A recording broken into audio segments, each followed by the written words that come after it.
This was a flight into the history books, a journey of peace, they say, the word displayed in the 3 languages of the brokers of the deal which allowed it to happen.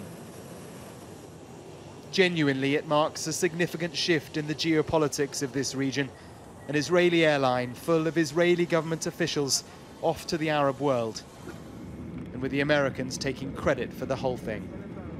I do believe that this is ushering in a new hopefulness amongst all people, that peace is possible and that there's a new chapter that can be written. And I just want to acknowledge that this has been President Trump's vision for the Middle East from the very beginning.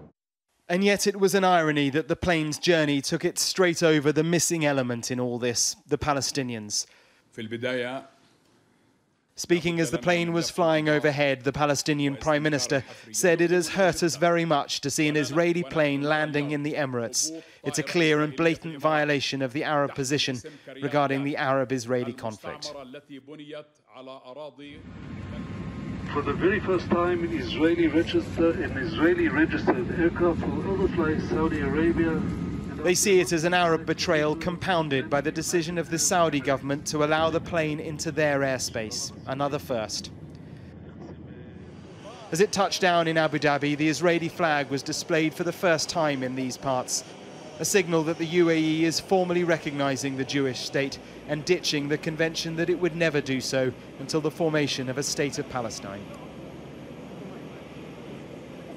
On the tarmac, Mr. Trump's son-in-law was making the most of the American president's role in the deal. There is an election to win, and he was blunt in his assessment that it is the Palestinians' fault that they are not there. The very few who have been critical of this peace agreement are the ones with a long track record of failure and trapping their own people in misery and poverty. They exploit division to maintain power, but their rhetoric has grown tired, and the region is breaking free from their grip. But that's an assessment which Palestinians here in East Jerusalem and over there behind Israel's wall in the West Bank will find deeply offensive. It's true that as part of the deal, the Israeli threat to annex parts of the West Bank has gone away. It's also true that the Palestinians flatly refuse to engage with any part of Donald Trump's peace plan. But their argument is, why should we?